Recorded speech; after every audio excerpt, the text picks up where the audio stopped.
দাড়িবিহীন ইমামের পেছনে নামাজ পড়ার বিধান কি?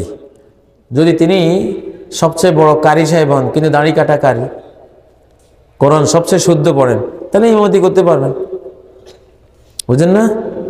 আরব দেশে আছে দাড়ি টাড়ি কিচ্ছু নেই, নামাজ শুরু করে দিয়েছে ইমামতি।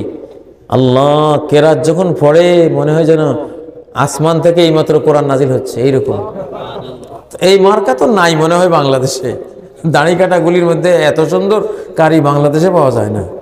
যাই হোক, তারপরে যদি কেউ এরকম থাকে করতে পারবে। ইয়াউমুল কওম আকরাউহুম লিকিতাবিল্লাহ, উপস্থিতির মধ্যে যিনি সবচেয়ে বড় কারি উনি ইমামত করবেন, এটা তো ইসলামের বিধান। কিন্তু যদি এমন কারি পাওয়া যায় যিনি দাড়িওয়ালা, আল্লাহওয়ালা, তিনি সর্বাবস্থায় উত্তম, সর্বাবস্থায় তিনি উত্তম।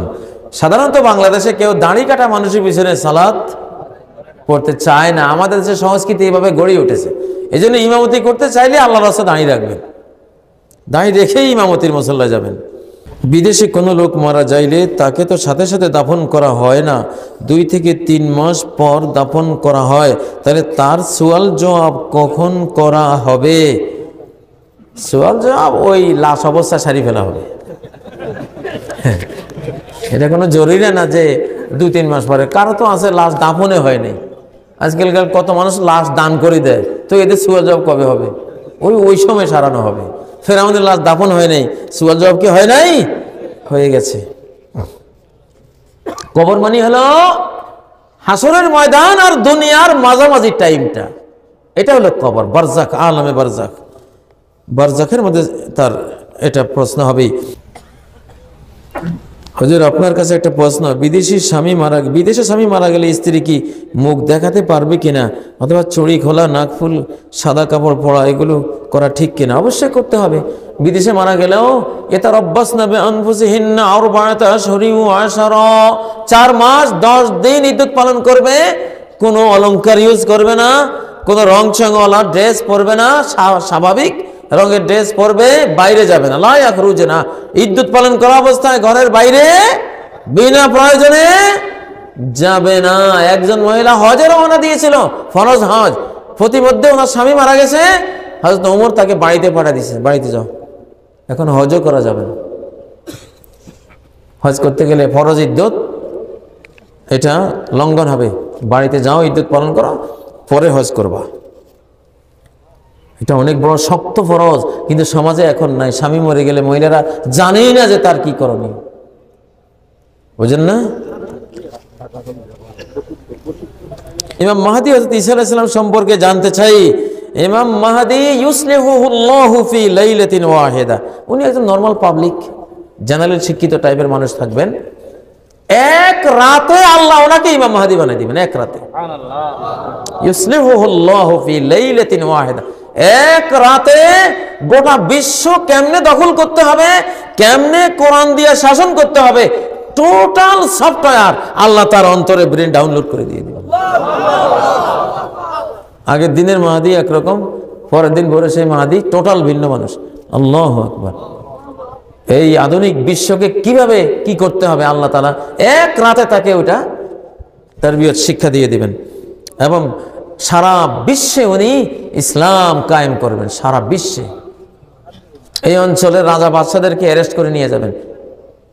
আমাদের এই অঞ্চলের, এই উপমহাদেশের সব রাজা বাদশাদেরকে ইয়াতুনা বিসসালাসিলি ওয়াল আগলাল, হাতের মধ্যে হাত কড়া, গলার মধ্যে জিনজির, পায়ের মধ্যে শিকল বাঁধে নিয়ে চলে যাবে ইমাম মাহদী এসে। বুঝেন না? যারা আল্লাহকে মানবে না এই দশা হবে। আর ঈসা আলাইহিস সালাম তো 33 বছর বয়স নিয়ে আসমানে অপেক্ষায় আছেন, খালি কখন নামবে। উনি দাজ্জাল আসলে নামবে, উনি হলেন দাজ্জালের জন্য রেডি। দাজ্জাল আসবে ওলি আল্লাহ আর কি, দাজ্জাল তো একজন ওলি আল্লাহ টাইপের হয়ে আসবে। উনি একবারে পীর আনি পীর, দস্তগীর হয়ে আসবে। একবার কইবে আমি নবী, আবার কইবে আমি তো আল্লাহর ওলি, আবার কইবে আমি আল্লাহ নিজেই। এরকম ধর্মীয় ভাব নিয়ে আসবে। আদম থেকে কিয়ামত পর্যন্ত সবচেয়ে বড় ফিতনা হলো দাজ্জাল। নবীজি বলছেন মহিলাগুলি নিয়ে বেশি বিপদে পড়বা।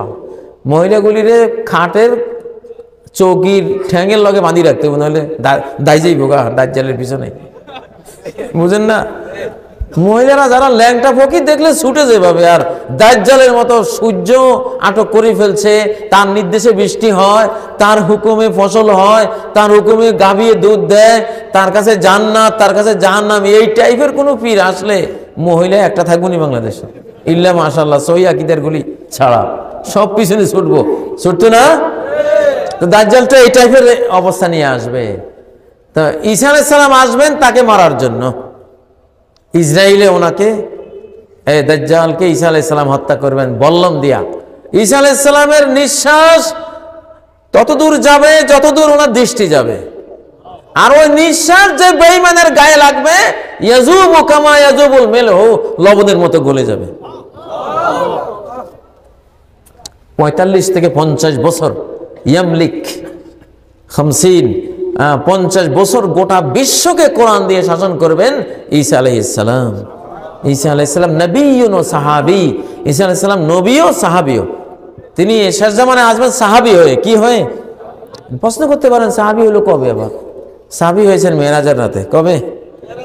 হ্যাঁ, আল্লামা যাহাবী রাহিমাহুল্লাহ তার কিতাবে উল্লেখ করেছেন যে ঈসা ইবনে মারইয়াম নবিয়্যুন ও সাহাবী, তিনি আল্লাহ নবীকে মেরাজের রাত্রে দেখেছেন আকাশে, ওই দেখার কারণে তিনি সাহাবীর মর্যাদা প্রাপ্ত হয়েছেন। শেষ জামানায় সাহাবী হয়ে আসবেন, নবী হয়ে আসবেন না।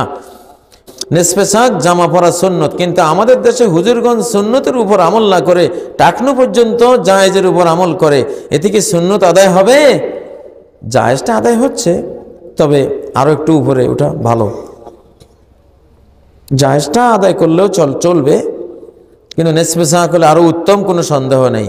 আল্লাহ, আমাদের সামনে যখন অনেকগুলো ইসলামী দল উপস্থিত হয়, তার মধ্যে সঠিক ইসলামী দল কোনটি সেটা কিভাবে বুঝতে পারবো? দয়া করে উত্তরটা বলবেন। একটা ইসলামী দলের সবগুলি হক এটা নাও হইতে পারে, এই জন্য যেই দলের মধ্যে যেইটা হক আছে ওইটার সাথে সহযোগিতা করব, আর যেটা না হক ওটাতে সহযোগিতা করব না, এইভাবে নিব। বুঝেন না? কারো কাছে 80% হক আছে, কারো কাছে 70, কারো কাছে 60, এরকম আছে না? যার মধ্যে হকের পরিমাণটা বেশি তাকে সাহায্য বেশি করতে হবে। এইভাবে আমরা এগোবো ইনশাআল্লাহ। মোবাইলে কি তালাকের সিস্টেম আছে কি? মোবাইলে যদি ডাকাতি করা যায়, খুন খারাপি করা যায়, তালাকি করা যাবে না? তালাক হবে না কেন? আজকাল দুনিয়াটা চলছে মোবাইলে, তালাক চলতো না? সবই চলবে, বুঝলেন না?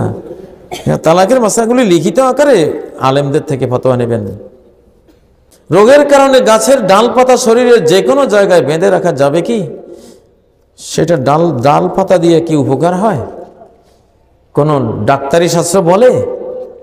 যদি বলে, মেডিকেল সায়েন্স যদি বলে হ্যাঁ এই ওষুধের মধ্যে এই গুণটা আছে যে গায়ে টাচ করলেই উপকার হবে, তাহলে আমল করবেন, না হলে না। না হলে আবার তাবিজের দিকে চলে যেতে পারে। নামাজের মুসল্লায় পবিত্র কাবা ছবি আছে, এই ছবি পায়ের নিচে পড়লে গুনাহ হবে কিনা? এটা কাবা তাজিমের সাথে সংশ্লিষ্ট বিষয়। অনেক সময় পায়ে পদদলিত করলে মনের মধ্যে একটা অসম্মান বোধ আসতে পারে, এটার ব্যাপারে নির্দেশনা নাই, তবে এরকম ছবি আসলে না দেওয়াই উত্তম। কিন্তু এগুলি মুসল্লা বানায় অমুসলিমরা, চীনারা বেশি বানায়। ওরা তো মনে করে যে কাবার ছবি দিলে এটা বিরাট কিছু হবে। এই ছবিওয়ালা মুসল্লা না কিনাই ভালো। আর এটা কেনার পরে কাবা শরীফকে পায়ের নিচে না দেওয়াই উত্তম। অনুভূতির মধ্যে যদি কোনো রকমের অপমান বোধ আসে তাহলে ক্ষতি হবে।